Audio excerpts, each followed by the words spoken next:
Recording on कर देंगे प्रभु। ओम नमो भगवते वासुदेव। ओम नमो भगवते वासुदेवाय। ओम अज्ञानतिमिरिनाधस्य ज्ञानाञ्जना शलाकया चक्षुरुन्मिलितं येन तस्मै श्रीगुरुवे नमः।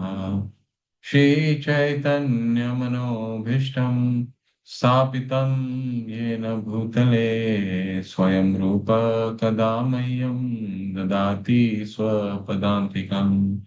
वन्देऽहं श्रीगुरो श्रीयुतपदकमलं श्रीगुरुं वैष्णवांश्च श्रीरूपं साग्रजातां सहगना रघुनाथान्वितं सजीवं साद्वैतं सावधूतं परिजनसहिता कृष्णचैतन्यदेवं श्रीराधा कृष्णपादान् सहगना ललिता श्रीविशाखान्वितांश्च नमो विष्णुपादाय कृष्णपृष्ठाय भूतले श्रीमते भक्तिवेदांत स्वामिनिति नामिने। नमस्ते सरस्वते देवे गौरवाणी प्रचारिणे निर्विशेष शून्यवादी पाश्चात्य देश तारिणे। नमो विष्णुपादाय कृष्णपृष्ठाय भूतले श्रीमते भक्ति सिद्धांत सरस्वती नामिने।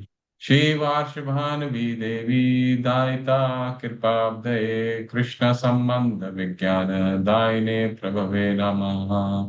माधुर्य ज्वला प्रेमाण्य श्रीरूपानुगा भक्तिदा श्री गौर करुणा शक्ति विग्रहाय नमस्तुते। नमस्ते गौरवाणी श्रीमूर्ते दिन तारिणे रूपानुगा विरुद्ध सिद्धांत धानंत हरिणे। नमो गौरकिशोराय साक्षात् वैराग्यमूर्तये विप्रलम्बरसाम्बोध पदाम्बुजाय ते नमः। नमः भक्ति विनोदाय सच्चिदानंद नामिने गौरशक्ति स्वरूपाय रूपानुगावराय ते गौर अभिर्भाव भूमि स्वं निर्दिष्टा सज्जन प्रिय वैष्णव सार्वभौम श्री श्री जगन्नाथाय ते नमः। जय हो श्री कृष्ण चैतन्य प्रभु नित्यानंदा श्री अद्वैत गदाधर शिवाशादि गौर भक्त वृंदा। हरे कृष्णा कृष्ण कृष्णा हरे हरे हरे राम राम राम हरे हरे। हरे कृष्णा कृष्ण कृष्ण हरे राम राम राम हरे कृष्णा कृष्ण कृष्ण हरे हरे। हरे राम राम राम हरे हरे। हरे कृष्णा। आप सबका हार्दिक अभिनंदन है। हरे कृष्णा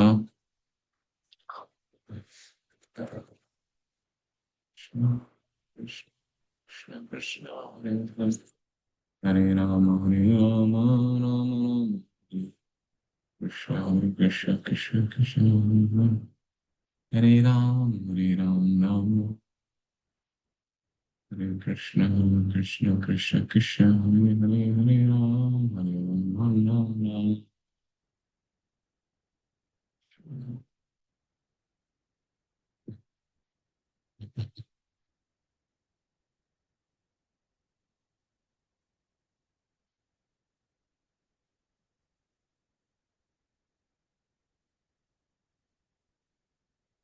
हमारे चार श्लोक हैं। वाचो वेगम मनसः क्रोध वेगम जिह्वा वेगम मुदरुपस्थ वेगम एतान वेगान यो विषहेत धीर सर्वामपि मां पृथ्वीं सशिष्याद् अत्याहार प्रयासश्च प्रजल्पो नियम आग्रह जनसंगश्च लौल्यं च षड्भिर्भक्ति विनिश्यति उत्साहात् निश्चयात् धैर्यात् तत्तत् कर्म प्रवर्तनात् संगत्यागस्ततो वृतेः षड्भिर्भक्ति प्रसीद्यति ददाति प्रतिगृह्णाति गुह्यम् आख्याति प्रयक्षति भुङ्क्ते भोजयते चैव षड्विधिं प्रीतिलक्षणम्।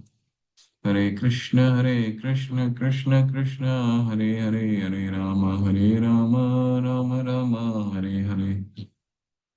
हरे कृष्ण कृष्ण कृष्ण हरे हरे, हरे राम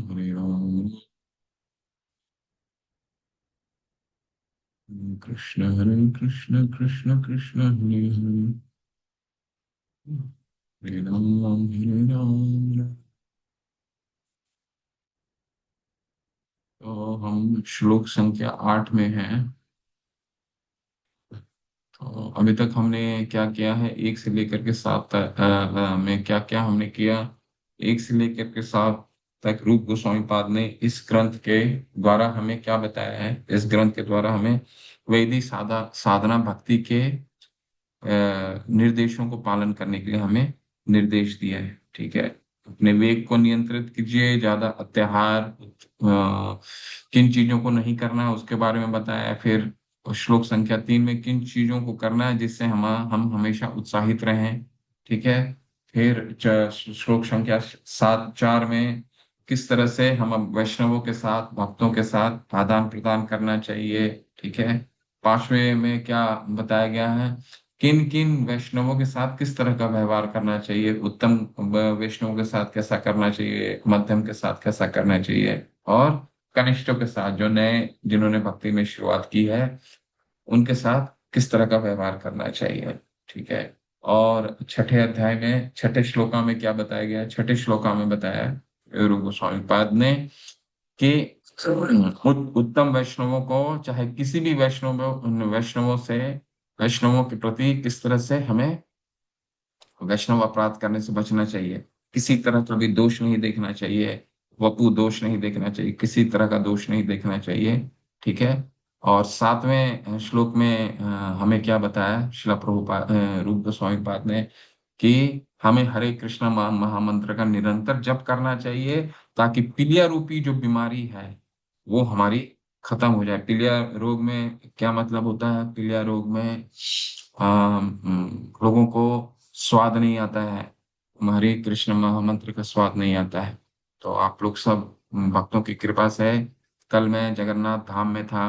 तो धाम में एक बहुत ही अ, अ, ये जब श्लोक मैं ये रूप गोस्वामी पाद ने श्लोक बोला कि पीलिया रोग बीमारी जो है हमारे को सबको ग्रसित करके रखती है, जिसके कारण हमें हरे कृष्ण मंत्र में स्वाद नहीं पता चलता है। तो किसका इसका साक्षात मैंने अपने आसपास में देखा।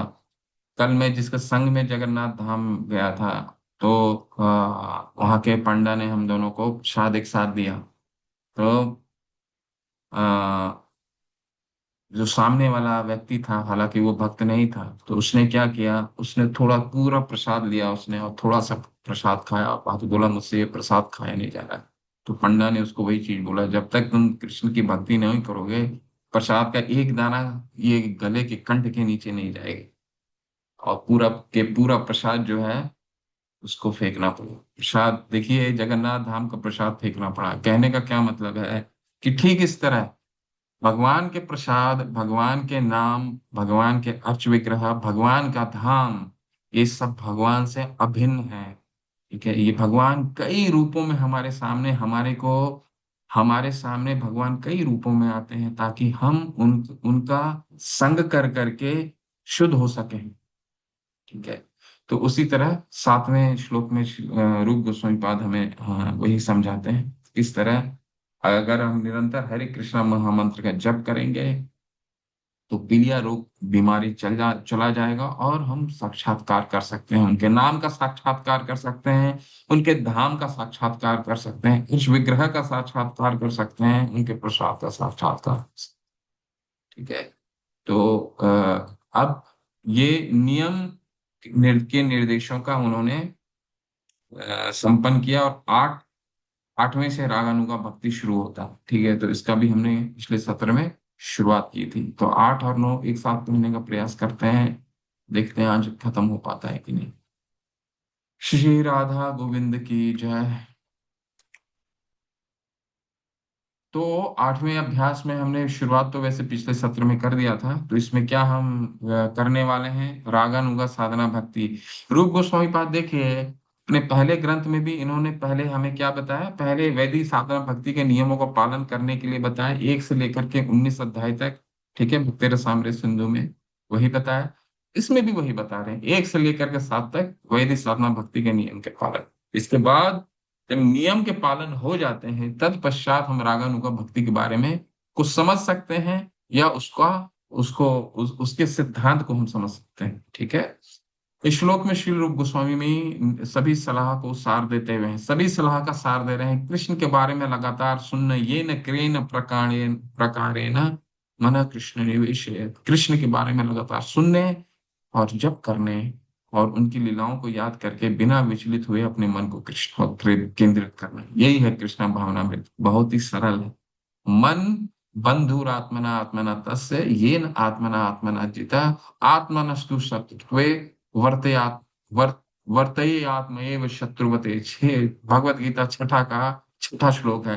क्या कह रहे हैं कि मन को अगर हम नियंत्रित कर लिए, उसको समझा दिया कि नहीं, कृष्ण के साथ कृष्ण के संग करने में ही हमारा भलाई है, ये न। इसके बाद तस्मात् केनापि भक्ति रसामृत सिंधु में रूप गोस्वामी पाद बताते हैं हमें, बहुत सब मुख्यों का एक सार है भक्ति रसामृत सिंधु में। तस्मात् केनापि उपायना मना कृष्णा निवेश, तस्मात् केनापि किसी न किसी तरह से, तस्मात् केनापि उपायना किसी न किसी तरह से मन को लगा करके रखिए, यही यही हमें आगे लेकर के जाएगा। तो यही सार है इस श्लोक का। तन्ना तन्नाम रूप चरितादिषु कीर्तनानु स्मृत्यो क्रमेण रसना मनसि नियोज्य तिष्ठन् व्रजेद तद अनुरागी जनानुगामी कालम नयेद अखिलम इति उपदेश सारम।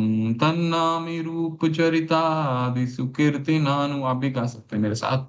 तन्नाम रूप चरितादिषु कीर्तनानु स्मृत्यो क्रमेण रसना मनसि नियोज्य तिष्ठन् व्रजेद तद अनुरागी जनून जनानुगामी कालम् नयेद अखिलम इति उपदेश सारम।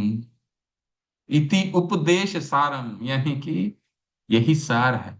क्या सार है कि तन्नामी तन्नाम रूप चरिता, भगवान का रूप चरित्र गुण लीला आदि का सुकीर्ति नानु, उसका निरंतर कीर्तन करना।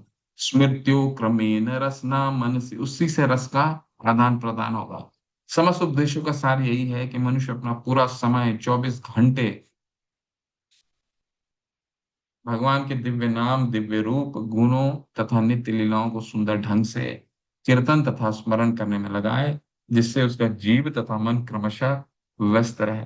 इस तरह उसे व्रज यानी गोलोक वृंदावन धाम में निवास करना चाहिए और भक्तों के मार्गदर्शन में कृष्ण की सेवा करनी चाहिए। मनुष्य को भगवान के उन प्रिय भक्तों का पद चिन्हों का अनुगमन करना चाहिए जो उनकी भक्ति में प्रगाढ़ता से अनुरक्त हैं। ठीक है, बहुत ही सरल निर्देश दे रहे हैं शिला रूप गोस्वामी पाद। क्या कह रहे हैं? निरंतर स्मरण करना चाहिए, ठीक है, भक्तों का संग करना चाहिए और भक्तों के मार्गदर्शन में कृष्ण भावनामृत में कैसे प्रगति की जाए, इसके बारे में हमेशा तत्पर रहना चाहिए। ठीक है, पिछले सभी निर्देशों के पीछे उद्देश्य क्या है? मन को नियंत्रित क्यों करें, मन को कैसे नियंत्रित करें, जो अब तक हमने जो भी पढ़ा है, ठीक है, उसका सबसे मुख्य सार यही है। वैदिक साधना भक्ति जो है वो क्या है? वैदिक साधना भक्ति किन चीजों को हमें करना है, फॉर्मूला है। इससे क्या होता है? सुबह उठते हैं, 16 माला का जप करते हैं, मंदिर की मंगल आरती करते हैं, इसके बाद 16 माला का जप करते हैं, भगवत गीता भगवत श्रीमद् भागवतम की कक्षा करते हैं। तो इसके पीछे का उद्देश्य क्या है कि किसी ना किसी तरह से हम मन को सुबह से भगवान में लगा कर रखें। नहीं तो क्या हो जाता है, हम सुबह सुबह उठते उठते क्या करते हैं? मोबाइल देखते हैं। ठीक है, तो ये तेन तस्मात् केनापि उपायेन मना कृष्ण निवेशयति, इससे सारी प्रक्रिया वैदिक साधना भक्ति का एक ही मुख्य उद्देश्य है, मन को नियंत्रित करना, बंधु बनाना। 6-7 में भगवान कहते हैं कि अगर हमने बंधु बनाने हैं, आधा जीत वही हमारी सिद्ध हो जाती। 17वें अध्याय में भी भगवान ने क्या कहा? मौनम आत्म विनिग्रह। मन की सबसे बड़ी तपस्या क्या है? मन को भूखा छोड़ देना। शरीर को अगर भूखा छोड़िएगा तो शरीर कमजोर पड़ जाएगा, लेकिन मन को अगर भूखा छोड़ेंगे तो क्या होगा? मन मजबूत हो जाएगा। ठीक है? क्योंकि मन तो हमारा कुछ भी चाहता है। ठीक है? तो उसको अगर हमें भूखा रखना है तो वो ही मन की तपस्या है, मौनम आत्म विनिग्रह। 3 तपस्याओं के बारे में चर्चा करते हैं ना भगवत गीता में 17वें अध्याय में। तरह की तपस्या है। शारीरिक तपस्या, वाणी की तपस्या और मन की तपस्या। मन में जोर दे करके भगवान कहते हैं मौनम आत्म विनिग्रह। मौनम, मन को, मन की तपस्या है कि उसको उसको वो मत दो जो वो जिसके लिए वो हमेशा तत्पर रहता है। ठीक है? श्रवण से पूर्णता तक के 5 चरण। ठीक है? तो मन को कैसे प्रशिक्षित क्यों करें, प्रशिक्षित कैसे करें? ठीक है? देखिए, वन वे टू, ये अंग्रेजी में है, one way to control the mind is to neglect the dictation of the mind and always chant holy name of the Lord. बंधुरात्मना आत्मना तस्य मन जो चाहता है मौनम आत्म विनिग्रह। यही 16वां अध्याय, कभी 17वां अध्याय, कभी यही सार है। ठीक है? कि मन को हमेशा किस तरह नियंत्रित किया जाए। वैदिक साधना भक्ति के हम अपने से कुछ भी नहीं कर सकते, इसीलिए हमें क्या करना है, हमें हमारे आचार्यों ने बहुत ही सरल फॉर्मूला दे दिया है। उस फॉर्मूला को हमें अपनाना है और मन अपने आप स्वतः ही नियंत्रित हो जाता है। ठीक है? मन मित्र है या शत्रु?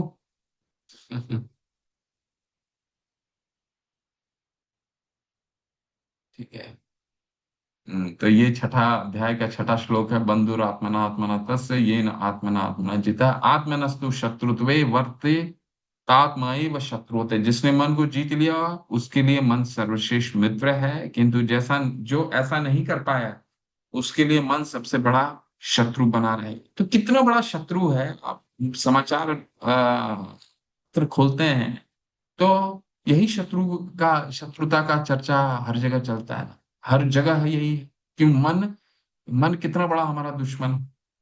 ठीक है?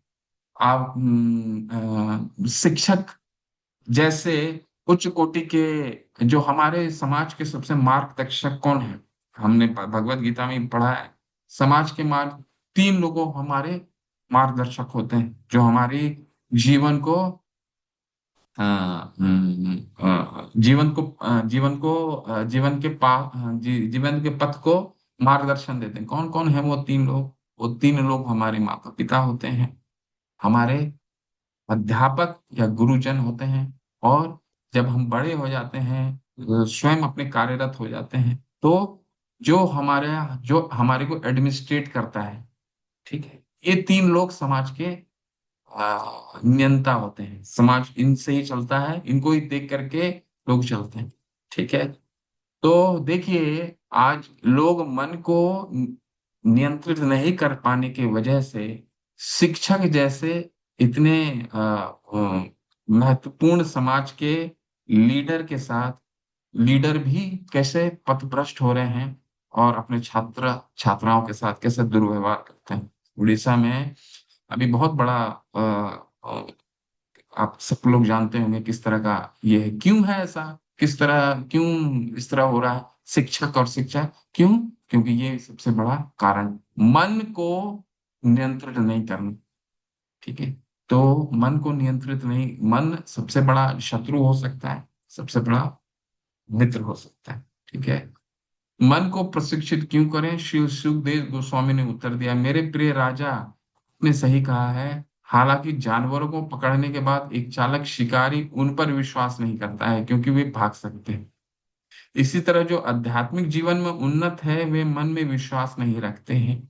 वास्तव में वे हमेशा सतर्क रहते हैं और मन की क्रियाओं को देखते हैं। शिला प्रभुपाद हमें हमेशा आ, हमेशा निर्देश देते हैं कि किस तरह हमें हमें आसपास की चीजों से जो हमें भ्रमित करती है उससे कैसे भयभीत रहना है। अगर मौनम आत्म विनिग्रह का क्या मतलब है? मन को नियंत्रित करना है, तो आसपास की जितनी चीजें हैं उससे हम किस तरह भयभीत रह सकते हैं। जितना हम भयभीत रहेंगे उतना ही हम मन को नियंत्रित कर पाएंगे। ठीक है।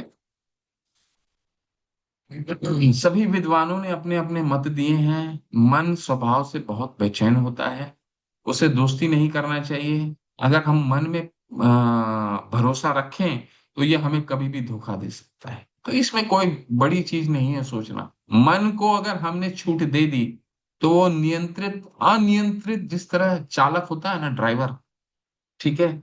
अगर आपने अपने ड्राइवर को, या अभी जो गाड़ी चलाता है या टैक्सी में आप जाते हैं, उसको अगर आपने बताया ही नहीं कहाँ जाना है, तो वो तो कहीं भी लेकर के जा सकता है। तो मन को तो, मन उसी तरह का चालक है। उसको हमें बताना पड़ेगा कि आपको यहाँ पे ये हमारा उद्देश्य है, ये हमारा यहाँ यहाँ हमें जाना है, और यहीं लेकर के चलिए, सबसे कम समय में जहां से हम पहुंच सकते हैं। ठीक है। अगर उसको छूट दे देंगे, ठीक उसी तरह मन भी है, उसको अगर हम छूट दे देंगे तो कहीं भी वो चला जाएगा। ठीक है। आज लेट से उठते हैं, थोड़ा सा आज लेट, 10:30 11 बज गए सोते हुए, तो थोड़ा सा लेट से उठते हैं, 4 माला बज जाएगा ना, वो शाम को कर लेंगे। लेकिन आप सोच करके देखिए, क्या वो 4 माला में वही मन लगता है जो हम सुबह सुबह एक साथ माला खत्म कर लें। ठीक है।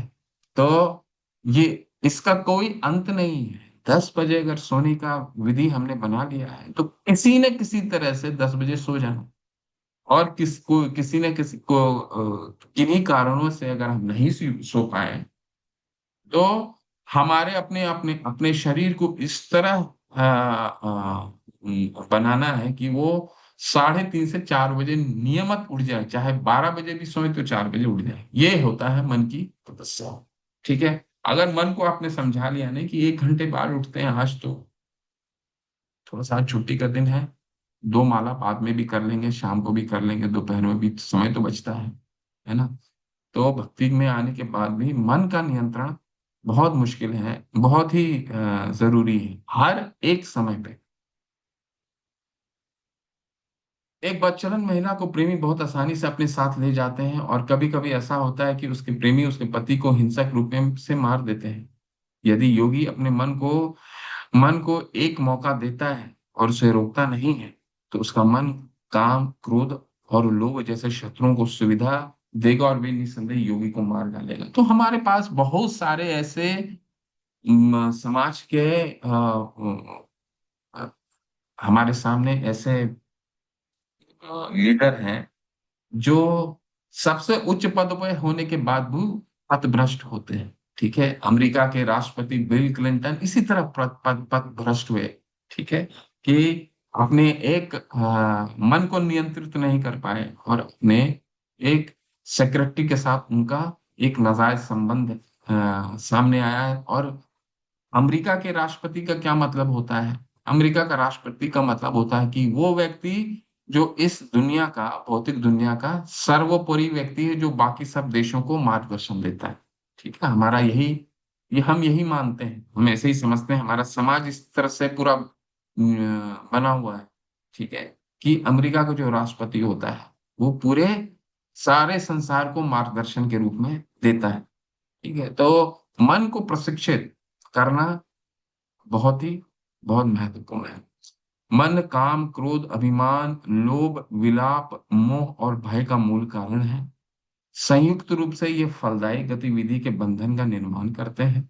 कौन सा विद्वान मनुष्य मन में विश्वास रखेगा? ठीक है। तो ये जो वैदिक भक्ति के नियम है, नियमित नियम और विनियमों के प्रति दायित्व की भावना, ये हमारे लिए अच्छा है।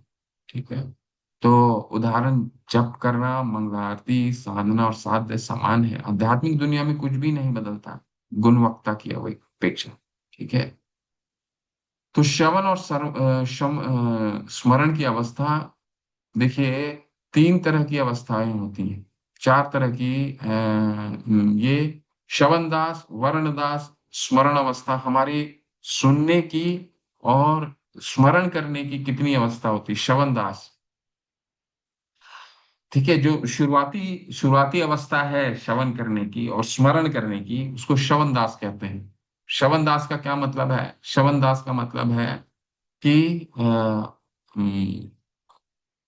हमें अपना शुरुआत कहाँ से करना चाहिए? शिन्वताम स्वकथा कृष्णा पुण्य श्रवण कीर्तना हृदंतस्तो ही अभद्राणी विदनोति सुहृद सता। ठीक है। तो कृष्ण कथा ही हमारा जीवन का मार्गदर्शन दे सकता, और कोई उपाय नहीं। ठीक है। कलो नास्ते एव गतिरथ अन्यथा। श्रील व्यासदेव की रचना, भगवत गीता श्रीमद् भागवतम की रचना पिछले सत्र में आपके से चर्चा हुआ है। इसका मुख्य उद्देश्य यही था। क्या उद्देश्य था? यस्य वे सूर्य मानाया कृष्णा परम पुरुषे भक्ति उत्पदायते पुंसा शोक मोह भया अपहा। शिल व्यास देव ने इन ग्रंथों को रचना ही इसीलिए किया ताकि हमारे तीन चीजें जो हैं जीवन से बिल्कुल खत्म हो जाए। वो क्या है? शोक, मोह, भय। शोक क्यों होता है? कोई चीज को न पाने के कारण हमें शोक, हमेशा हम चिंतित रहते हैं। आज क्या हो जाएगा, आज ये हो जाएगा, आज क्या गड़बड़ हो जाएगा, आज ये हो जाएगा। ठीक है। शोक होते हैं। दूसरा, मोहित होते हैं। क्यों मोहित होता है? मोहित होते हैं तभी तो शोक आता है। किसी चीज से हमारा इतना लगाव होता है कि उसको मिलने या ना मिलने पे हमारा पूरा दिन उसी पे निर्भर करता है। शोक मोह भय। ठीक है। और भयभीत हमेशा रहते हैं। हमेशा कि हमारा ये करेंगे तो नौकरी रहेगा, ये करेंगे तो बिजनेस रहेगा, ये करेंगे तो ये होगा। तो इसीलिए ये श्रीमद् भागवतम, श्रीमद् भगवत गीता श्री व्यास देव ने एक ही उद्देश्य से लिखा था। क्या? कि लोगों का, आम जो लोग हैं, जो जिनका आ, उनको ये तीन चीजों से हम बचा सकें, शोक, मोह और भय। तो हमें क्या करना चाहिए? हमें बस उन हमारे आचार्यों का अनुसरण करना चाहिए। कृष्ण कथा सुनने से अपने जीवन, अपने दिनचर्या शुरू करनी चाहिए। वर्णदास दूसरा स्तर है। ये सुनने और स्मरण करने की अवस्था के बारे में चर्चा हो रही है। वर्णदास, वर्णदास की इसको हम ग्रंथ से पढ़ते हैं, आपको ज्यादा अच्छे से समझ में आए। अपने ग्रंथ खोल लीजिए।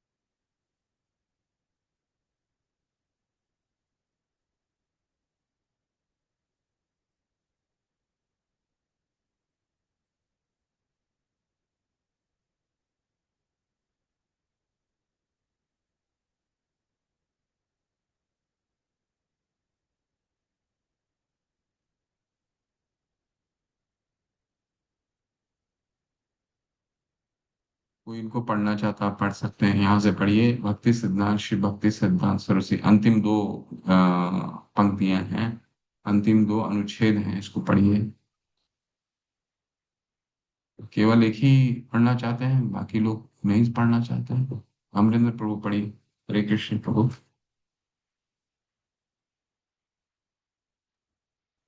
हरे कृष्णा प्रभु की धन्यवाद पढ़ना। जिला भक्ति सिद्धांत सरस्वती ठाकुर ने इस श्लोक पर निम्न प्रकार से टीका दी है। जिसने अभी तक कृष्ण भावना अमृत में रुचि का विकास नहीं कर लिया है, उसे सारी भौतिक प्रेरणाओं को त्याग देना चाहिए और समुन्नत विधि विधानों का अर्थात कृष्ण तथा उनके नाम, रूप, गुण, लीलाओं आदि के कीर्तन तथा स्मरण का पालन करते हुए अपने मन को प्रशिक्षित करना चाहिए। इस प्रकार ऐसी वस्तुओं के लिए रुचि उत्पन्न करने करके मनुष्य को वृंदावन में रहने तथा किसी योग्य भक्त के निर्देशन एवं संरक्षण में कृष्ण के नाम, यश, लीलाओं तथा गुणों को स्मरण करने में अपना समय बिताना चाहिए। भक्ति की अनुशीलन के विषय में समस्त उपदेशों का यही सारांश है। हरे कृष्ण प्रभु। नवदीक्षित अवस्था में मनुष्य को सदैव कृष्ण कथा सुननी चाहिए। यह श्रवण दशा कहलाती है। कृष्ण के दिव्य पवित्र नाम का निरंतर श्रवण करने से तथा उनके दिव्य रूप, गुणों तथा लीलाओं के विषय में श्रवण करने से मनुष्य वरण दशा को अर्थात स्वीकृति के स्तर को प्राप्त करता है। इस दशा को प्राप्त कर लेने पर वह कृष्ण कथा सुनने में अनुरक्त हो जाता है। जब कोई उर्मी में कीर्तन करने लगता है तो वह स्मरण अवस्था में अर्थात स्मरण करने की अवस्था को प्राप्त करता है। हरे उन्नत कृष्ण कृष्ण। स्मरण हरे के कृष्ण। 5 क्रमिक अंग हैं। तो हरे कृष्ण। यहाँ तक पढ़ते हैं, इसके बाद पढ़िएगा आगे। तो यहाँ क्या बता रहे हैं, श्रील प्रभुपाद हमें समझा रहे हैं, नव दीक्षित अवस्था में तो हमारी अवस्था है, हमारी अवस्था के लिए देखिए बहुत ही ध्यान पूर्वक इन 4-5 पंक्तियों को पढ़िए। नव दीक्षित अवस्था में मनुष्य को सदैव कृष्ण की कथा सुननी चाहिए। शिनवताम स्वकथा कृष्णा पुण्य श्रवण कीर्तन हृदंतस्तो ही अभद्रानी। जो हमारी हृदय में अभद्रानी है, जितने भी ग्रंथियां हैं, अनर्थ निवृत्तियां हैं, कृष्ण कथा इतना शक्तिशाली है कि उस सब ग्रंथियों को तोड़ के तोड़ के भाग निकाल तोड़ देगा उसको। ठीक है। ये श्रवण दशा कहलाती है, इसे श्रवण दशा कहा जाता है, जो सबसे प्रथम अवस्था है। कृष्ण के दिव्य पवित्र नाम का निरंतर श्रवण करने से तथा उनके दिव्य रूप गुण तथा लीलाओं के विषय में श्रवण करने से मनुष्य वर्ण दशा को अर्थात स्वीकृति के स्तर को प्राप्त होता है। दूसरा स्तर आ गया वर्ण दशा। वर्ण दशा कौन सा होता है? एक्सेप्टेंस। हम फिर उसको निरंतर अपने जीवन का भाग बना लेते हैं। अगर कृष्ण कथा हमने नहीं सुना तो आज दिन ठीक नहीं। आधा घंटा तो कृष्ण कथा सुननी ही है। श्रीमद् भागवतम की कथा महाराज लोग से सुननी ही है। ठीक है। ये वर्ण दशा हो गई। शुरुआत क्या अवस्था है? शुरुआत की अवस्था है प्रैक्टिस में लाने का। ठीक है। जिसको श्रवण दशा कहा। ठीक है।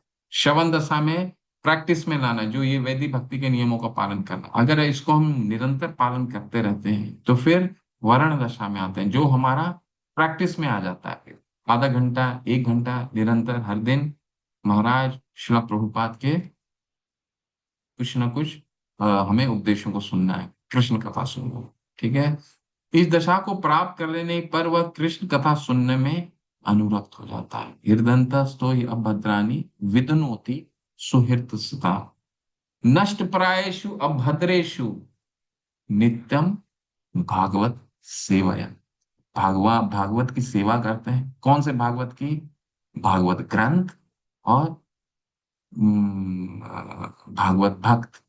ठीक है। भागवत भक्त की के उनकी वाणी सुन करके, उनके उपदेशों को पालन कर करके उनकी सेवा होती है। और कृष्ण कथा पढ़ने से और सुनने से श्रीमद् भागवत का सेवा होता है। तो दोनों सेवा एक साथ चलनी चाहिए। इसमें क्या होता है? नष्ट प्रायेषु अभद्रेषु नित्यम भागवत सेवया भगवते उत्तमा श्लोके भक्ति भवती नैष्ठिकी। ठीक है। तो जब कोई उर्मी में कीर्तन करने लगता है, उर्मी का मतलब है कष्ट से।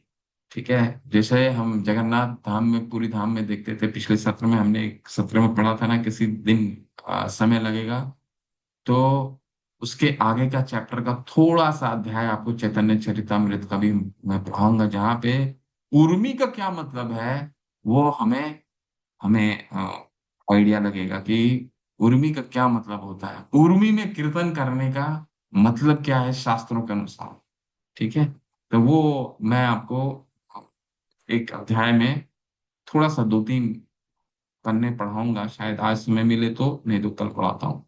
तो वह स्मरण अवस्था अर्थात स्मरण करने की अवस्था को प्राप्त करता है। ये तीसरी अवस्था है। वर्ण दशा पहला क्या है? श्रवण दशा, जहाँ पे हम किसी चीज हम कृष्ण कथा सुनने के लिए श्रवण डेली करने लगते हैं। वर्ण दशा जब वो हमारे व्यवहार में आ जाता है। ठीक है। इसके बाद क्या होता है? इसके बाद है स्मरण अवस्था। तो स्मरण अवस्था का क्या मतलब है? कि बार बार स्मरण आने लग जाता है। ठीक है। अवस्था को प्राप्त करता है। यहां से पढ़िए प्रभु। अब स्मरण अवस्था के बाद की स्थिति क्या है? देखिए शुरुआत कहाँ से हुई है? शुरुआत हुई है श्रवण दशा से, फिर वर्ण दशा, वर्ण दशा से स्मरण दशा। स्मरण दशा के अब भाग आते हैं। यहां से शुरुआत हो रहा है हमारा भक्ति का। अभी भक्ति का बस शुरुआत होने के लिए ये 3 अवस्थाएं हैं। इसके ऊपर की अवस्था क्या है? ये पढ़िए प्रभु। उन्नत कृष्ण स्मरण। यहाँ से पढ़िए। उन्नत कृष्ण स्मरण के 5 क्रमिक अंग हैं। स्मृति, धारणा, ध्यान, अनुस्मृति तथा समाधि। प्रारंभ में कृष्ण का स्मरण थोड़े थोड़े अंतराल पर खंडित हो सकता है, लेकिन इसके बाद स्मरण अबाध रूप से चलता है। जब स्मरण निरंतर होता है तो केंद्रित होकर वह ध्यान कहलाता है, और जब ध्यान विस्तृत होकर स्थिर हो जाता है तो वह अनुस्मृति कहलाता है। अबाध तथा अनवरत अनुस्मृति से मनुष्य समाधि दशा को प्राप्त होता है। स्मरण दशा या समाधि की पूर्ण विकसित हो लेने पर आत्मा अपनी मूल वैधानिक स्थिति को समझ सकता है। उस समय वह कृष्ण के साथ अपने सनातन संबंध को भली भांति तथा पूर्णतया समझ सकता है। यह संपत्ति दशा अर्थात जीवन की पूर्णता कहलाती है। हरे कृष्ण। तो ये बहुत ही कृष्ण। बहुत महत्वपूर्ण है। हालांकि इसमें से बहुत ही समानताएं हमें नजर आती होंगी कि स्मृति, धारणा, ध्यान, अनुस्मृति और समाधि, ये पांच पांच अवस्थाएं हैं। ठीक है। ये कब शुरू होती है? जब हम सबसे पहला श्रवण दशा क्रॉस कर चुके हैं, यानी कि हमारा श्रवण हम करना शुरू कर दिए। इसके बाद वरण दशा क्रॉस कर चुके हैं, यानी कि हम रोजाना भगवत कथा सुनते हैं। इसके बाद भगवान का हमें स्मरण भी आता है पूरे दिन में। ठीक है। इसके बाद की ये पांच अवस्थाएं आती हैं। पांच अवस्थाएं में क्या है? पहला है स्मृति। स्मृति का मतलब क्या है? कि याद आना और खंड हो जाना। ठीक है। याद आना, खंड हो जाना, यानी कि हमें याद तो है कृष्ण, अपने काम पे लगे तो कृष्ण को भूल गए। तो ये पहली अवस्था है, इसको स्मृति कहा जाता है। धारणा। धारणा के धारणा का क्या मतलब है? धारणा का मतलब है कि जो खंड होता है, हमारी जो कृष्ण के प्रति स्मृति है, वो खंड का जो समय है और लंबा हो गया है, अब कम खंड होने लगा। तो वो धारणा की स्थिति है। मध्य, ध्यान और स्मृति के बीच की स्थिति। ठीक है। ध्यान। ध्यान का क्या मतलब है? जब स्मरण बाद रूप से चलता है, जब कभी भी नहीं भूलते, वो हो जाता है ध्यान। और अनुस्मृति अनुस्मृति और समाधि। अनुस्मृति का क्या मतलब है? अनुस्मृति का मतलब है कभी भी नहीं भूलना। तो हमारे पास ये हम बहुत ही ध्यान जब हमारा, देखिए, जब ध्यान विस्तृत होकर स्थित हो जाता है तो आपको बहुत ही मुश्किल हो रहा होगा इन दो शब्दों को समझने के लिए। क्यों? क्योंकि हमारा मन ही इतना विचलित है कि हम अपने इस अवस्था में इन दो शब्दों में भेद नहीं कर सकते। क्या भेद नहीं कर सकते? कि ध्यान और अनुस्मृति में क्या फर्क है? ध्यान का मतलब है निरंतर ध्यान होना, और अनुस्मृति का मतलब जब ये ध्यान विस्तृत होकर स्थिर हो जाता है। ठीक है। ये ऐसी अवस्था है जैसे जब हम षड योग पढ़ रहे थे, षष्टांग योग पढ़ रहे थे छठे अध्याय में, तो ऊपर की अवस्था क्या आती है? धारणा, ध्यान और समाधि। ठीक है। लेकिन ध्यान और समाधि के बीच में भी यहाँ अनुस्मृति आता है। स्मृति का मतलब क्या है? स्मृति, अनुस्मृति का मतलब है कि ध्यान विस्तृत होकर स्थिर हो जाना। ठीक है। ये जब हम चैतन्य चरितामृत पढ़ेंगे तब इन शब्दों को बहुत अच्छे से समझ में आएगा मतलब। ठीक है। और समाधि का क्या मतलब है?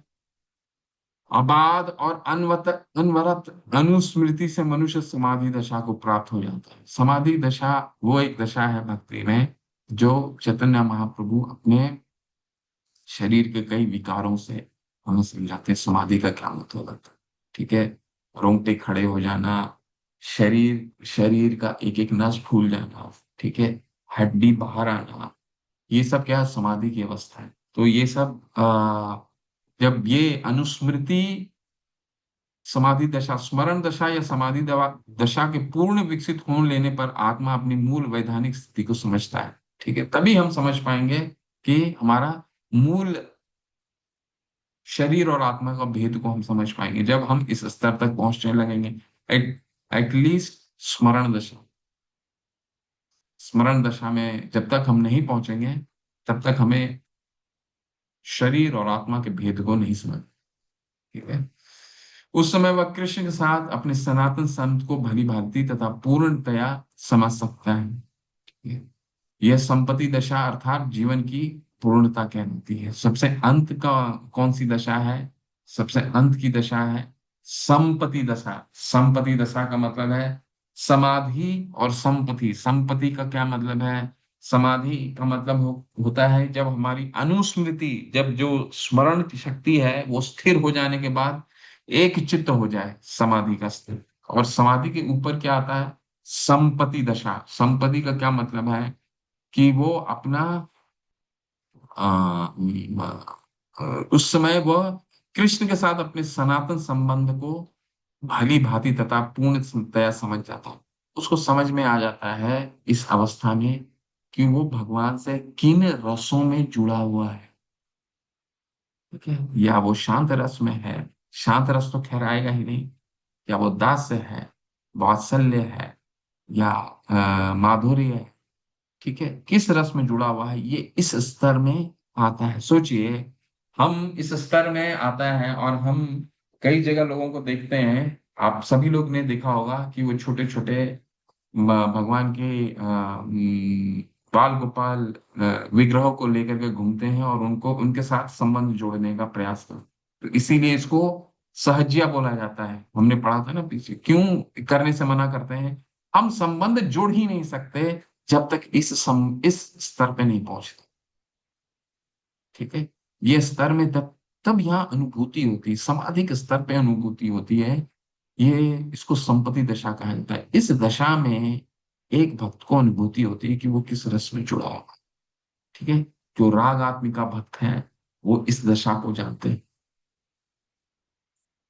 ठीक है, तो ये पढ़िए, ये अंतिम इसको क्लोज करेंगे। इसके बाद फिर हम अगले श्लोक में चलेंगे। कौन पढ़ना चाहते हैं? उमा शर्मा माता पढ़िए अंतिम अनुच्छेद। हरे कृष्णा। हरे सादर कृष्ण। प्रणाम प्रभु जी। दंडवत माता। चैतन्य चरितामृत में प्रभुपाद जी के द्वारा, प्रभुपाद जी की जय, चैतन्य चरितामृत में नवदीक्षितों को ये सलाह दी गई है कि वे सारी भौतिक इच्छाएं त्याग दें और शास्त्रों के आदेश अनुसार भगवान की नियमित भक्ति में लग जाए। इस प्रकार नवदीक्षित भक्त कृष्ण के नाम, यश, रूप, गुणों आदि के अनुराग उत्पन्न कर सकता है। एक बार ऐसा अनुराग विकसित हो जाने पर वो विधि विधानों का पालन किए बिना भी कृष्ण के चरण कमलों की सेवा तत्काल कर सकता है। ये दशा राग भक्ति कहलाती है, जिसका अर्थ है स्वयं स्फूर्त प्रेम में की जाने वाली भक्ति सेवा। इस अवस्था में भक्त वृंदावन में कृष्ण के किसी नित्य पार्षद के चरण चिन्हों का अनुगमन कर सकता है। ये रागानुगा भक्ति कहलाती है। रागानुभक्ति अर्थात स्वयं स्फूर्त भक्ति सेवा शांत रस में संपन्न की जा सकती है। जब मनुष्य अपने को कृष्ण की गौओं के समान या लकुटी के समान या कृष्ण के हाथ की बंसी के समान या कृष्ण के गले में पड़ी पुष्पमाला के समान बनने की आकांक्षा करता है। दास रस में मनुष्य चित्रक, पत्रक या रक्तक जैसे सेवकों के पदचिन्ह का अनुसरण करता है। सख रस में मनुष्य बलदेव, सीदामा या सुदामा जैसा मित्र बन सकता है। वात्सल्य रस में मनुष्य नंद महाराज तथा यशोदा के समान बन सकता है। और माधुर्य रस में, जिसकी विशेषता दाम्पत्य प्रेम है, मनुष्य श्रीमती राधा रानी या उनकी ललिता जैसी सखियां तथा उनकी दासियां मंजरियां तथा रूप तथा रति जैसा बन सकता है। भक्ति के विषय में समस्त उपदेश का सार यही है। हरे हरे हरे। कृष्ण। बहुत सुंदर पढ़ा आपने। यही सार है। क्या सार है? कि संपत्ति दशा इसको कहा जाता है। संपत्ति दशा में से भगवान कृष्ण जब हस्तिनापुर चले गए तो द्वारका तो बहुत दिनों तक खाली रह गया। द्वारका बहुत दिनों तक खाली रह गया। तो वहां के जितने भी भक्त थे भगवान के, सब नित्य पार्षद थे।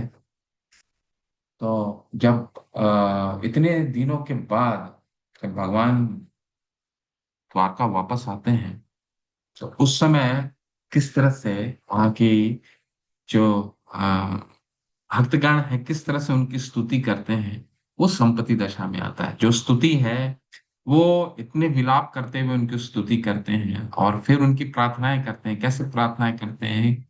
एक बहुत अच्छा श्लोक आता है श्रीमद् भागवतम में। कहा जाता प्रार्थना कैसे कर रहे हैं इतने दिनों के बाद। संपत्ति दशा, ये संपत्ति दशा किसको किसको कहा जाता है कि सामने अगर कोई है तो ठीक है, लेकिन उससे अगर हम हमारे पूरा विप्रलंबा रसाम्बोधा पदाम बुझाए नमः, ठीक है। तो जो अगर सामने नहीं है वो, तो उसके विषय में और चिंतन करना, ठीक है। तो हमारा तो यही पूरा गौड़ीय संप्रदाय इसी भाव को लेकर के आगे बढ़ते हैं, माधुर्य रस, ठीक है। तो ये जो द्वारका के निवासी थे, उन्होंने जब भगवान का बहुत ही अच्छे से स्वागत किया, और वहां के भक्त किस तरह से भगवान की प्रार्थनाएं करते हैं, कहते हैं कि श्रियो निवासी यस्यो रहा, श्रियो मतलब होते हैं लक्ष्मी, आप वैसे हैं।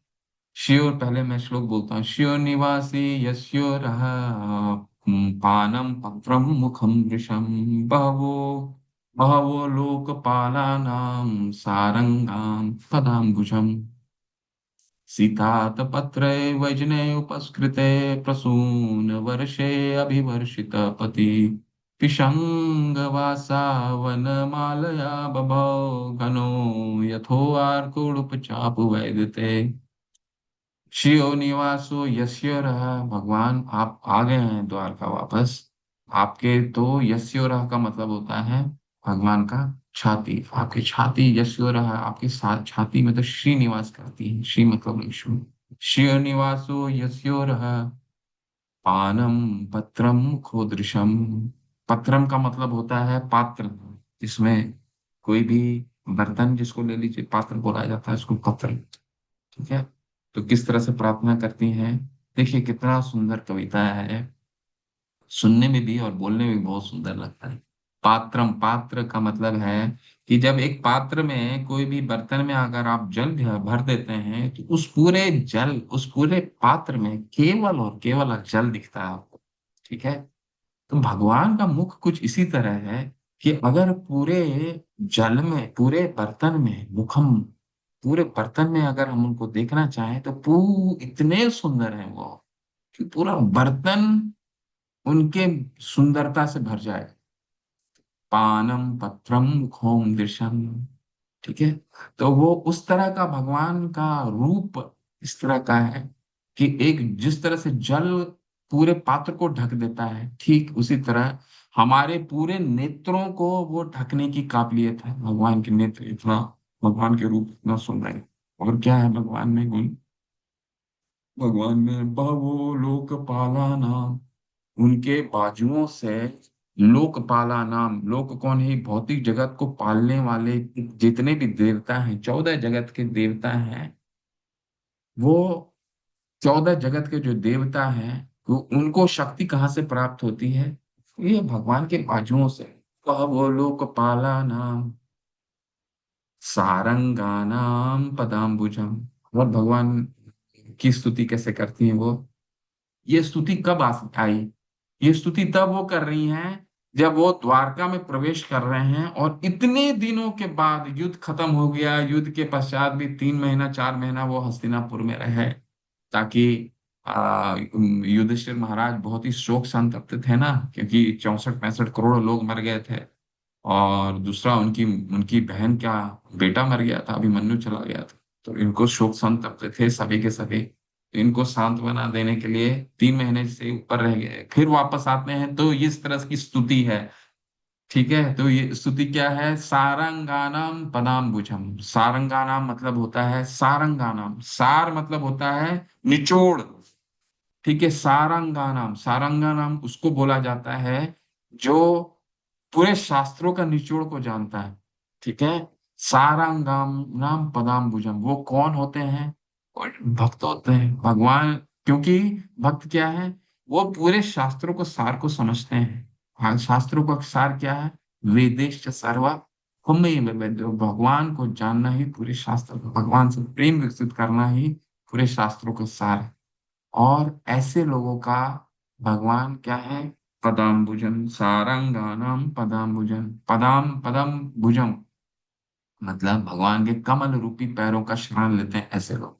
तो इस तरह से भगवान की स्तुति होती है। सीतात पत्रे वजने उपस्कृते प्रसून वर्षे अभिवर्षित पति। जब भगवान आ रहे होते हैं तो भगवान को सफेद छाता से, सफेद जो छाता होता है, सफेद छाते से कई भक्त उनको ऊपर में छाता डाल के रखे हैं। वो सफेद जो छतरी है, वो बादल, वो सफेद आकाश के जैसा लग रहा है। ठीक है। सीतात पत्रे वैजने उपस्कृते, और भगवान को लोग चामर, वो चामर क्या लग रहा है, चाम चामर जो है वो चंद्रमा लग रहा है। कभी आपने सुना है कि सूर्य और चंद्रमा एक साथ आते हैं? लेकिन भगवान की स्तुति में दोनों आ जाते हैं, बादल भी आ जाता है एक साथ में। कैसे?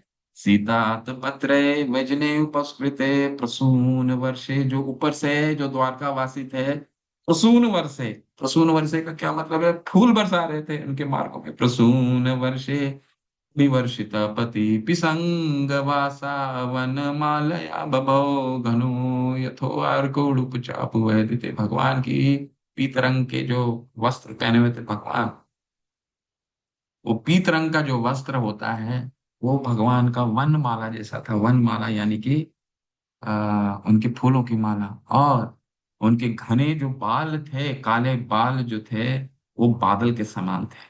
तो कैसी स्तुति है, कितनी सुंदर स्तुति है कि भगवान की स्तुति करने के लिए वहां चंद्रमा भी आ गया, वहां सूर्य भी आ गए, वहां बादल भी एक साथ आ गया है। भौतिक जगत में इन तीनों को एक साथ नहीं देखेंगे। जहां सूर्य रहेंगे वहां चंद्रमा नहीं है, और जहां सूर्य है वहां बादल भी नहीं है ना।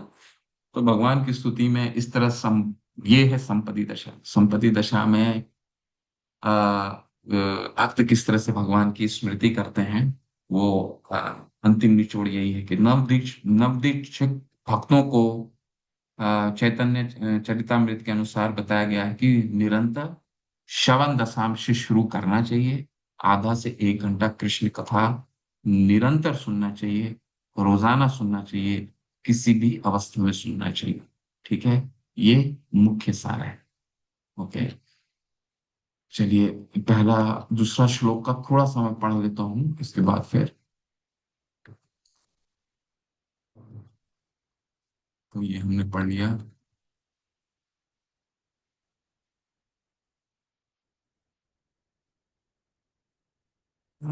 तो हमने अभी क्या पढ़ा? अभी रागानुगा भक्ति करने के लिए रूप गोस्वामी पाद ने हमें क्या समझाया? रूप गोस्वामी पाद ने हमें समझाया निरंतर कृष्ण का स्मरण। ठीक है। तो ये कई दशाएं समझाई रूप गोस्वामी पाद में कि कम से कम श्रवण दशा से हमें शुरू होना करना चाहिए, ताकि हम वैदिक भक्ति का नियम जो भी है श्रवण दशा है।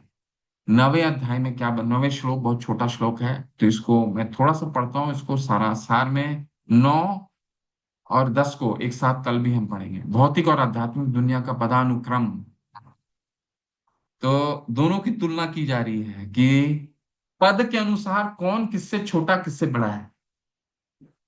श्लोक संख्या 9 में राधा कुंड को सर्वोच्च स्थान के साथ भगवान की रचना के विभिन्न क्षेत्रों के पदानुक्रम का वर्णन करता है। देखिए ये चीजें हमें तब समझ में आएंगी जब हम रागानुगा भक्ति, जब वैदिक भक्ति के नियमों का पालन करेंगे तब। नहीं तो राधा कुंड का भी चर्चा होने वाला, वो हमें एक एक बस सामान्य पुकुर के जगह या पोखर के जैसा दिखे, नहीं तो उसका महत्व नहीं समझ आएगा। चलिए मेरे साथ गाइए इसको, बहुत सुंदर श्लोक है। वैकुंठ जनितो वरा मधुपुरी तन्नापि रसोत साद वृंदारण्य मुदारम पानीय रामना तत्रापि गोवर्धन राधा कुंड मिहापि गोकुलपते प्रेमामृता प्लवनात् कुर्यादस विराजतो गिरतटे सेवां विवेकिन कहा वैकुंठ जनित वरा मधुपुरी तनापि रसोत स्वाद वृंदारण्य मुद्दारा पाणि रामना तत्रापि गोवर्धन राधा कुंड मिहापि गोकुलपते प्रेमामृता प्लवनात् कृतायुदास्य विराजतो गिरितटे सेवां विवेकिन कहा। मथुरा नाम पवित्र स्थान आध्यात्मिक दृष्टि से वैकुंठ से श्रेष्ठ है, क्योंकि भगवान वहां प्रकट हुए थे। मथुरापुरी से शेष वृंदावन का दिव्य वन है। क्योंकि वहां कृष्ण ने रासलीला रचाई थी। वृंदावन के वन से भी श्रेष्ठ गोवर्धन पर्वत है, क्योंकि इसे कृष्ण ने अपने दिव्य हाथ से उठाया था, और यह उनकी विविध प्रेममय लीलाओं का स्थल रहा। और इन सबों में परम श्रेष्ठ श्री राधा कुंड है, क्योंकि यह गोकुल के स्वामी श्री कृष्ण के अमृतमय प्रेम से आप्लावित रहता। अब भला ऐसा कौन बुद्धिमान व्यक्ति होगा जो गोवर्धन पर्वत की तलहटी पर स्थित इस दिव्य राधा कुंड की सेवा करना नहीं चाहेगा। तो ये क्रमानुसार, ठीक है, क्रमानुसार दिया गया है कि इसमें पहला अनुच्छेद पढ़ के आइए, इसमें आपको मैं प्रश्न करूंगा। ठीक है, क्या है पहला अनुच्छेद इस में? पहला अनुच्छेद पढ़ के आने का आपको मैं बताता हूँ, इसमें आपको क्या पढ़ना है, और कल मैं आपसे इस पे चर्चा करूंगा और इसके आगे वाले श्लोक पे भी जाएंगे।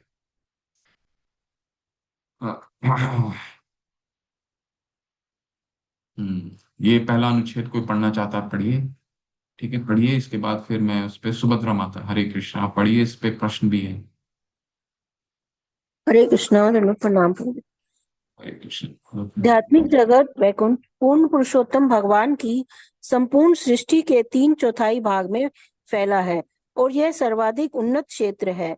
आध्यात्मिक जगत स्वभावतः भौतिक जगत से श्रेष्ठ है, किंतु मथुरा तथा उसके निकटवर्ती क्षेत्र इस भौतिक जगत में होते हुए भी आध्यात्मिक जगत वैकुंठ से श्रेष्ठ माने जाते हैं, क्योंकि मथुरा में साक्षात भगवान स्वयं प्रकट हुए थे। वृंदावन के भीतरी जंगल मथुरा से श्रेष्ठ माने जाते हैं, क्योंकि इनमें ऐसे 12 वन, 12 वन हैं, जैसे तालवन, मधुवन, बहुलावन इत्यादि, जो भगवान की विविध लीलाओं के लिए प्रसिद्ध हैं।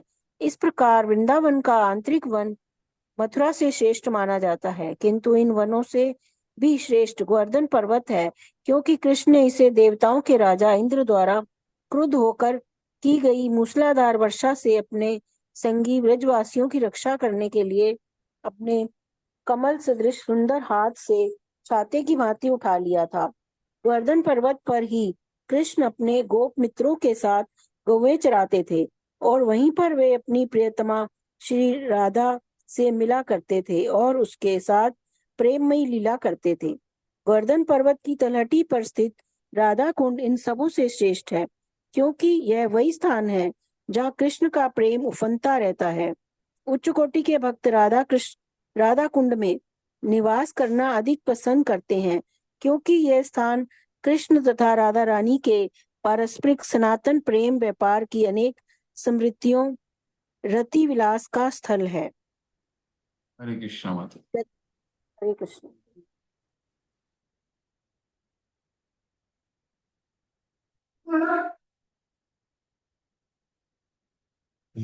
प्रश्न ये है आप लोगों से, कल इसको अच्छे से पढ़ के आएंगे, उसके बाद आपसे पूछूंगा। आध्यात्मिक जगत वैकुंठ जगत, वैकुंठ पूर्ण पुरुषोत्तम भगवान के संपूर्ण सृष्टि की 3/4 भाग में फैला, और ये सर्वाधिक उन्नत क्षेत्र है।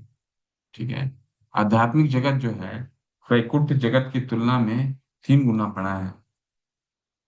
ठीक है, यानी कि ये 3/4 भाग आध्यात्मिक जगत है और 1/4 भाग ये भौतिक जगत जो एक है।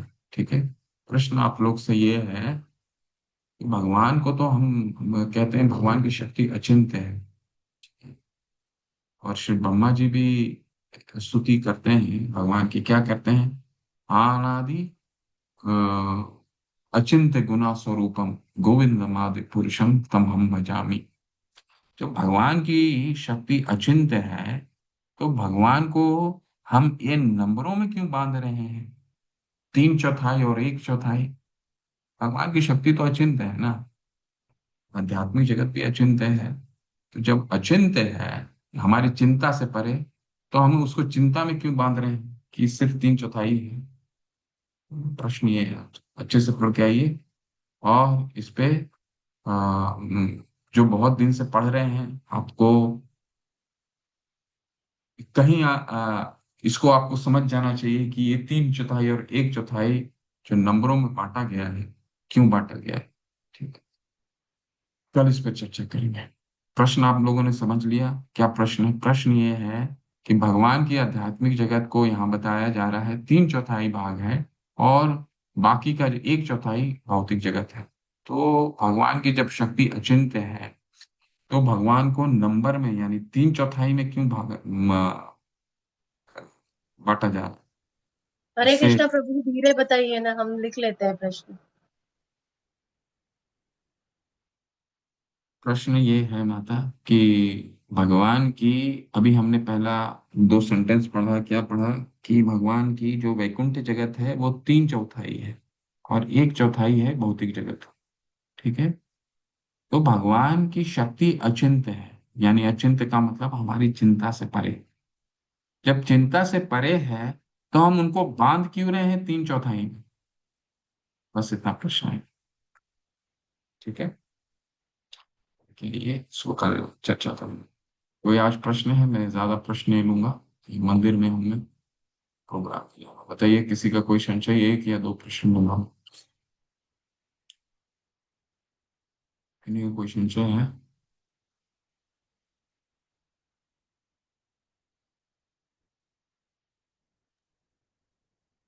हरे कृष्णा। हरे कृष्णा। खुशी। प्रभु जी, वो चित्रक पत्रक और रक्तक का मीनिंग क्या है? वो सेवक के नाम है माता। कृष्ण के सेवक, उनके लीलाओं में, वृंदावन में उनके सेवक हैं, उनके नाम ही चित्र रक्तक के नाम। दास्य सेवा में, दास्य भाव में भगवान के साथ जुड़े हुए थे, है ना। जिस तरह से वहाँ के कई गोपांग थे, ठीक है, सखा में सुदामा थे, कई थे। तो इस तरह से हाँ, उनके सर्वेंट, उनके दासों के, सेवकों के नाम हैं ये। ठीक है। धन्यवाद प्रभु जी। हरे कृष्णा प्रभु जी। प्रभु जी, हरे ये मतलब समाधि अवस्था, मतलब पहले हम तो समझ रहे थे कि सर्वोच्च है, समाधि अवस्था से भी ऊपर संपत्ति दशा कहलाती है। जी। इसमें संपत्ति दशा का उदाहरण तो मैंने दिया आपको आज। वे द्वारका के प्रार्थना, जब प्रार्थना जो कर रही हैं वो संपत्ति जी, दशा में है। संपत्ति दशा, समाधि का मतलब है निरंतर चिंतन करना, हाँ, और संपत्ति दशा का मतलब होता है उससे एक स्तर ऊपर की चिंता के अलावा प्रेम, भगवान के विरह में प्रेम की प्रेम और बड़ा है। बढ़ता जाता है, अगाढ़ हो जाता है, वो बहुत ही बढ़ जाता है। तो इन इन शब्दों का, इन शब्दों में जो अगर भेद हमें ढूंढना है तो हमें अच्छे से वैदिक भक्ति साधना करनी पड़ेगी, और फिर चैतन्य चरितामृत हम पढ़ेंगे तो इन सभी शब्दों का अलग अलग मूल्य का पता चलेगा। नहीं तो हमें जी, सब समानांतर दिखेंगे। समाधि मतलब वही है, मैं बोला ना क्यों समानांतर दिखते हैं, क्योंकि हमारा मन इतना विचलित है कि हम मन को ही ठीक से नहीं एक जगह स्थिर कर पाते हैं। तो इसीलिए जी, हम इस पे भेद नहीं कर पाते। ध्यान का मतलब क्या है, समाधि का मतलब क्या है, धारणा का मतलब क्या है। तो ये तब स्तर शुरू होता है। देखिए, ये जो 5 अवस्थाएं बताई गई हैं, ये 5 अवस्था तब शुरू होती है जब पहले 3 अवस्था में, पहले जो 3 है उसमें हम निपुण हो जाए। वो क्या है? जी। श्रवण दशा, वरण दशा, और एक और इसके बाद कौन सा था, स्मृति वाला। तो अनुस्मृति। नहीं नहीं, अनुस्मृति नहीं। अनुस्मृति तो सेकंड लास्ट है, आपको जस्ट स्मरण समय। स्मरण वरण दशा। स्मरण। ठीक है। तो स्मरण पहला होता है आपका, श्रवण, वरण और स्मरण। ये पहले हमें करना है। वैदिक भक्ति के नियमों का पालन करने से ये 3 अवस्थाएं आएंगी। स्मरण के बाद की ये 5 अवस्थाएं हैं। जब पहले हम चिंतन तो शुरू कर लें, पहले तो लोग अपना प्रैक्टिस कर लें, श्रवण दशा हर दिन अब आधा घंटा 1 घंटा सुने भगवत कथा। भगवत कथा सुनने का किससे मतलब है? भगवत कथा सुनना मुझ जैसे व्यक्तियों से नहीं, भगवत कथा केवल और केवल महाभागवतों से। ठीक है, महाभागवतों से पहला। दूसरा, उसको व्यवहारिक रूप से पहले तो सुनने के लिए प्रैक्टिस करना। प्रैक्टिस में आने के बाद उसको वर्ण दशा बोला जाता है। वर्ण मतलब फिर इस दिन हम नहीं सुने, मान लीजिए किसी भी कारण से, किसी भी दिन ऐसा नहीं होना चाहिए कि हम नहीं सुने, वो वर्ण दशा है, प्रैक्टिस में आ गया। और तीसरा अवस्था क्या है? स्मरण दशा। स्मरण दशा मतलब प्रैक्टिस में आने के बाद अब भगवान को हम निरंतर स्मरण कर सकते हैं। इसके बाद शुरू होती है ये सारी अवस्थाएं, स्मृति, ध्यान, धारणा। ठीक है, तो पहले हमारे जी लिए महत्वपूर्ण ये पहले तीन चीजें।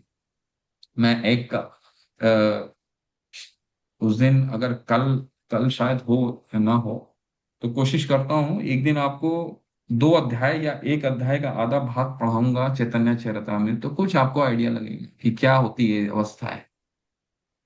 ठीक है। जी जी। धन्यवाद प्रभु जी। प्रभु जी एक बार ये, हरे कृष्णा प्रभु जी, प्रभु जी एक बार ये क्रम रिपीट कर दीजिए ना। क्या रिपीट करना होता है? ये श्रवण दशा, वरण दशा, स्मरण दशा, हाँ, इसके पश्चात वो इसके बाद ये है ना, कल दोबारा दिखाएंगे आप। एक मिनट रुकिए।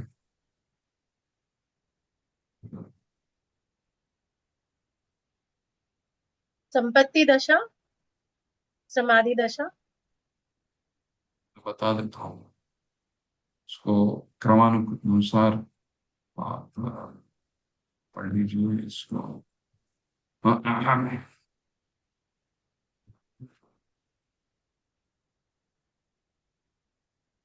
अंडरलाइन कर लीजिए।